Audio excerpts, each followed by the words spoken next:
Assalamualaikum warahmatullahi wabarakatuh. Jumpa lagi bersama saya Herman Tale Daulay dalam program acara Bincang-Bincang Tipis-Tipis di rumah saja. di rumah kakanda saya Yesi Gusman.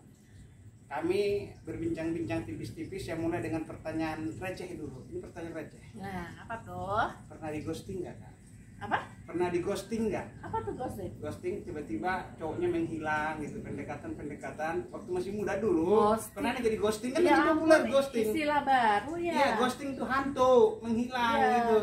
ghosting Ini ya. kurang update nih. Ya kalau ghost aku tahu, tapi kalau ghosting itu baru sekali.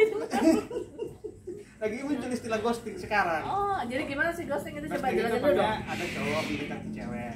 Heeh. Udah dekat, udah akrab, tiba-tiba menghilang kayak hantu gitu kan. Kakak pernah nggak mengalami seperti lagi istilah di ghosting? Nggak ada, yang ada juga kebalikannya, Le. Kakak yang ghosting gitu.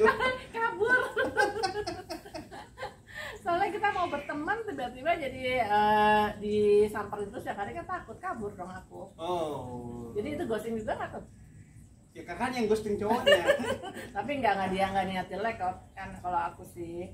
Kalau sekarang tuh ghosting itu Kalau ghosting itu jadi apa, udah sampai level mana, persahabatan atau lebih dekat? udah ada yang sampai pacaran juga sih katanya. Masa sih?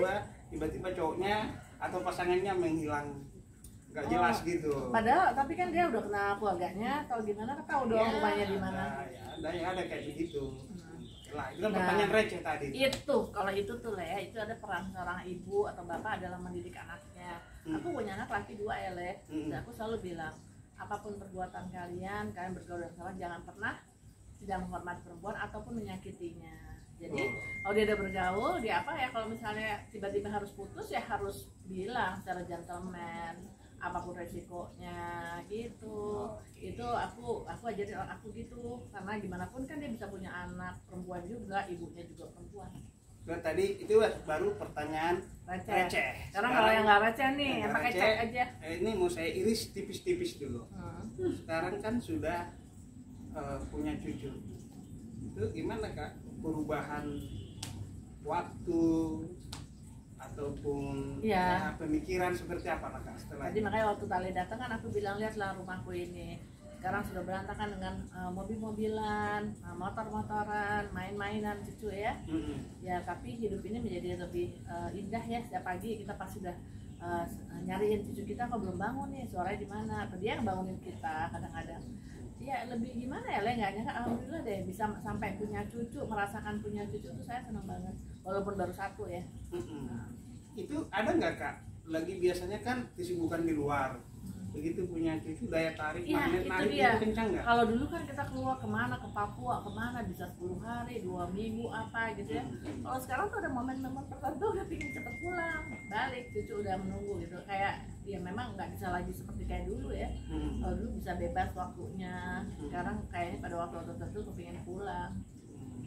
Soal kembali ke obsesi Kak, udah punya cucu. Kalau dulu kan Kakak waktu masih muda dulu kan terkenal dengan lagi populernya main film, tiba-tiba Kakak harus berangkat ke Amerika untuk sekolah. Itu kan bagian dari obsesi besar, cita-cita gitu ya kan. Di usia sekarang itu obsesi itu pudar atau masih tetap tinggi, punya A, punya B, punya C gitu? Kalau sekolah itu kan nggak ada batas waktunya. Tapi yang penting bukan kata sekolahnya, tapi belajar. Ya kayak belajar apapun itu kita nggak ada waktu sampai kapanpun. Tapi juga belajar itu tuh tidak harus sesuatu yang sifatnya di akademis ya Le. Seperti contohnya ini hari ini aku dapat roti dari seorang perempuan. Ya, perempuan yang bernama Wida. Nah, Wida itu terus belajar. Dia belajar cooking, dia belajar nyetir, dia belajar yang lain-lain. Itu juga proses belajar. Jadi semangat belajar itu harus terus ada. Apalagi sekarang kesempatan untuk belajar online aja bisa kan. Jadi terus belajar ya. Sekarang kita tidak lagi walaupun gelar itu penting, tapi tidak selalu belajar harus sesuatu yang mendapatkan gelar gitu. Jadi tapi dapat sertifikat kompetensi. Ya kan intinya belajar itu supaya kita bisa survive dan mandiri dan bisa menghidupi diri sendiri kan, dan keluarganya. Jadi inilah karya Wida Nur yang membuat roti keju, coklat dan lain-lain. Ini mau saya iris tipis-tipis sedikit lagi. Ya. Kan Canda di usia sekarang itu kembali ke soal obsesi ataupun cita-cita. Ngomong-ngomong siapa sih Wida Nur? Istri saya. Oh iya. kayak kamu nggak kenal gitu sih.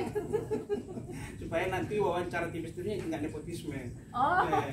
Kak, kan usia sekarang mungkin dari segi materi udah berkecukupan, popularitas sudah kakak raih. Mungkin ada orang biasanya itu ada yang sisi politis juga ada seperti itu. Di usia sekarang ada nggak mungkin yang ingin kakak gapai lagi atau ya mengalir apa adanya seperti apa gitu? Kalau saya sekarang ini alhamdulillah kayaknya bukan kayak lagi, saya sudah mendapatkan semua apa yang Allah berikan itu yang terbaik lah yang pernah saya alamin ya, sampai punya cucu juga. Sekarang anak satu udah nikah, 2 lagi belum, artinya saya mesti punya tanggung jawab ya untuk yang 2 lagi ini. Tapi kalau saya sih sekarang menikmati banget, masih mengajar jadi dosen, artinya kita punya anak-anak di kampus kita kan, anak didik. Jadi melihat dia dari tidak bisa menjadi bisa itu luar biasa kan, senang ya ketika dia berhasil. Lalu saya juga masih seminar, sekarang ini jadi ketua 1 Ikatan Dokter PAUD Indonesia.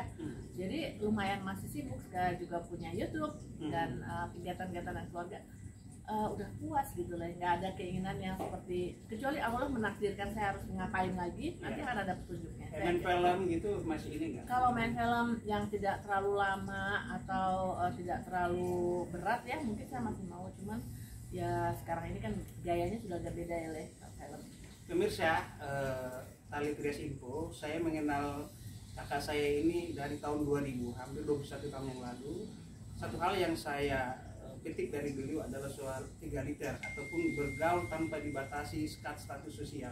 Itu membuat saya kakak berteman dengan wartawan, juru parkir, relawan taman bacaan, gubernur, bupati, pejabat, itu kakak menganggapnya itu sebagai apa ya, sama aja gitu. Itu kan tidak, apalagi kakak artis waktu itu lagi. Jangankan jabatan saya melihat laki dan perempuan pun sepertinya sama ya.